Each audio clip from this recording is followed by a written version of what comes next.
Welcome to my guys. Sebelumnya, saya sangat berterima kasih banget sama kalian karena kalian sudah mau mengunjungi channel ini. Dan juga terima kasih buat kalian yang sudah mau support channel ini. So, langsung aja kita mulai ceritanya. Scene pun diawali dengan Yu Tao yang sedang membuat catatan perang besar surga dan Asura. Kini menjadi perang besar antara bangsa Asura.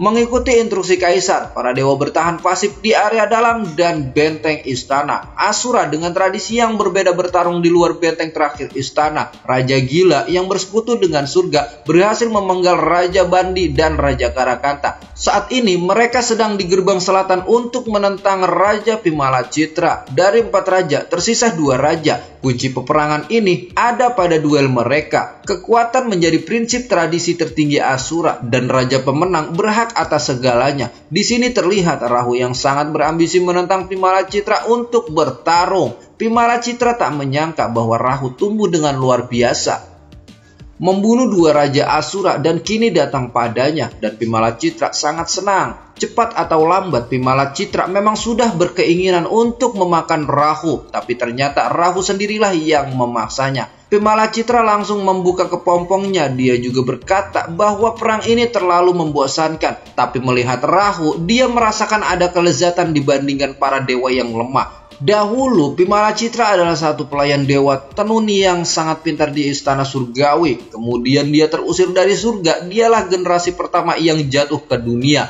Dia sangat membenci dewa yang telah melecehkannya dan berubah menjadi sangat kuat sehingga menjadi Ratu Asura. Pimala Citra ingin sekali menikmati jiwa Rahu yang sangat berkobar. Rahu mengatakan bahwa hasrat Pimala Citra akan membuatnya menjadi budak kematian.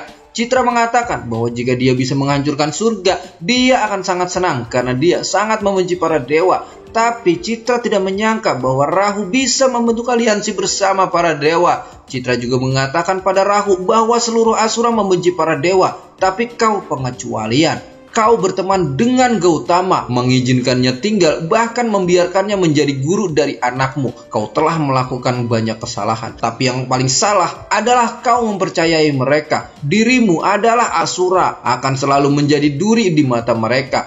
Aku tahu siapa mereka. Mereka pasti ingkar. Kau pasti kecewa pada akhirnya. Rahu mengatakan bahwa itu hanya perkataan orang yang akan segera mati. Citra mengatakan bahwa Rahu merasa telah berada di atas puncak. Sekarang juga Citra akan segera membuat Rahu menjadi hidangannya.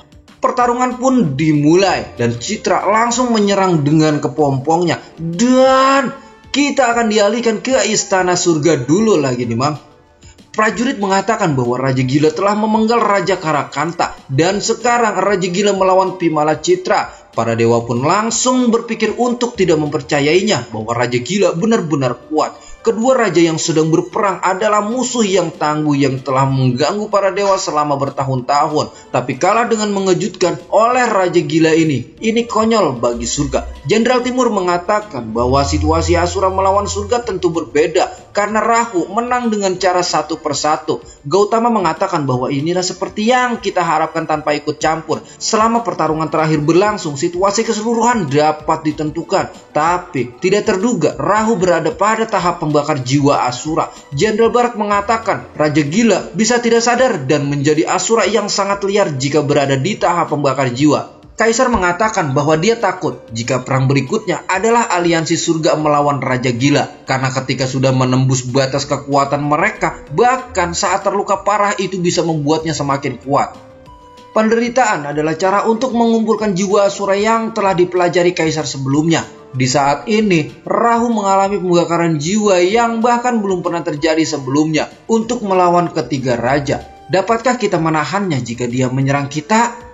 Para dewa yang mendengarkan perkataan Kaisar pun sedikit khawatir karena itu di luar perhitungannya. Guan Yin mengatakan untuk melihatnya terlebih dahulu apakah Rahu akan berhenti jika mampu mengalahkan ketiga raja. Dan Gautama mengatakan, tapi siapa yang bisa menghentikannya? Next, kita akan dialihkan lagi ke pertarungan Raja Gila melawan Pimala Citra. Dengan pembakaran jiwanya, Raja Gila akan membunuh Pimala Citra. Citra mengatakan bahwa pembakar jiwa milik Rahu tidak memiliki wujud yang nyata. Lebih baik jadilah hidangan lezat untuk hari ini. Dengan berteriak, Rahu mengatakan lakukanlah jika kau mampu. Srepet! Tiba-tiba kepompong Citra mengelilingi tubuh Rahu dan push.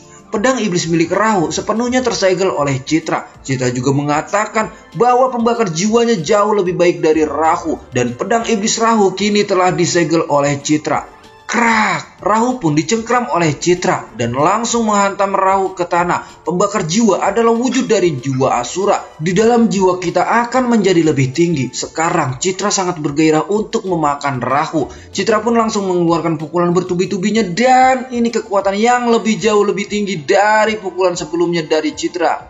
Duar memeo. Para prajurit istana yang menyaksikan itu pun langsung terkejut karena melihat daya hancur yang sangat mengerikan. Dan itu sampai menembus ke bawah tanah. Bukan cuma prajurit istana surga saja yang kaget, tapi prajurit Asura pun terkejut karena Citra bisa melakukannya seperti itu. Hingga Raja Gila jatuh ke dalam tanah. Citra mengatakan, "Hai Rahu, kenapa kau diam? Apakah karena jiwamu padam?"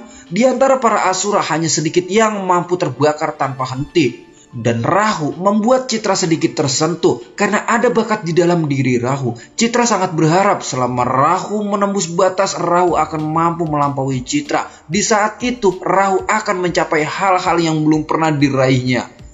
Citra sangat menyukai Rahu karena Rahu mampu membuatnya senang sampai sejauh ini. Namun inilah akhir Rahu sebagai makanannya.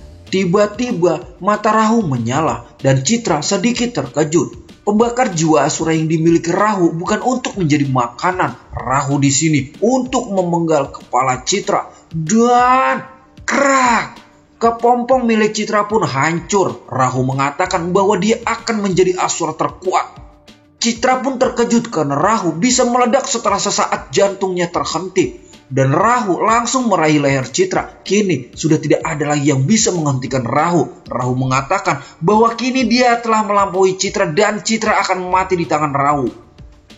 Rahu juga mengatakan bahwa inilah yang diinginkan oleh Asura untuk melampaui batasnya. Citra mengatakan lanjutkanlah terbakar karena di dunia ini memang tidak ada lagi yang layak untuk hidup. Terutama surga karena surga adalah musuh Asura. Dan push! Kini Rahu sudah memenggal 3 kepala Raja Asura. Pasukan Raja Bimala Citra terkejut karena rajanya dipenggal oleh Rahu. Sedangkan para prajurit Rahu bersorak kemenangan karena rajanya bisa memenggal 3 Raja Asura. Para prajurit istana pun ikut senang karena seperti perjanjian, Raja Gila dan Dewa telah beraliansi. Ketua Uji mengatakan sesuai janji, apakah ini sudah selesai? Tapi jiwa Rahu sudah benar-benar terbakar dan tidak bisa dihentikan. Rahu juga mengatakan bahwa ini baru pemanasan. Dan Rahu langsung mengulurkan tangannya ke tembok pertahanan istana surga. Semua dinding pun langsung retak dan ceger.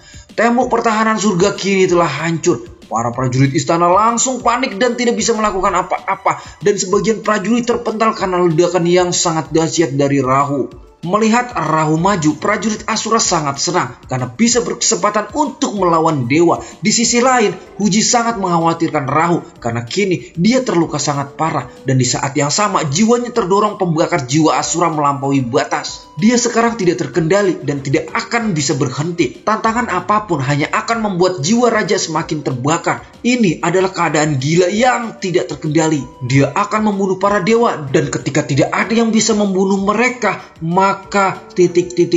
Nah ini nggak tahu udah kenapa titik. Tapi kalau menurut Mimin ya, dan ketika tidak ada lagi yang bisa membunuh Rahu, maka Rahu ya bunuh diri karena di dunia ini udah nggak ada yang lebih kuat lagi darinya gitu. Jadi menurut Mimin sih gitu, tapi kalau pandangan kalian berbeda itu terserah kalian ya. Di sini soalnya titik doang coy, nggak ada lanjutannya. Oke. Tiba-tiba terlihat pisau kecil yang biasa untuk memotong bawang menghampiri Rahu dan itu adalah Suma.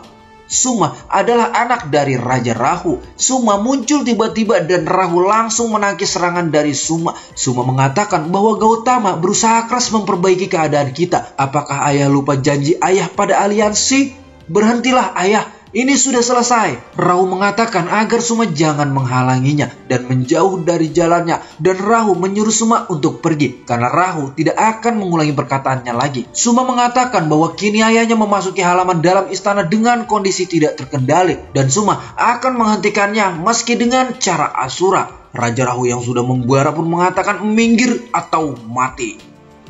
Dan Si Shinji chapter 159 di sini pun bersambung. Dan buat kalian yang masih penasaran dengan kelanjutan alur cerita si Shinji chapter ini, pantengin terus channel cerita saya. Jangan lupa buat pencet tombol subscribe dan aktifin loncengnya biar kalian gak ketinggalan keseruan dari cerita saya. Dan jangan lupa juga untuk tinggalkan like, karena dengan like kalian, Mimin cerita saya akan lebih bersemangat menghadirkan tentang video si Shinji chapter ini. Mimin di sini pamit dan bye-bye.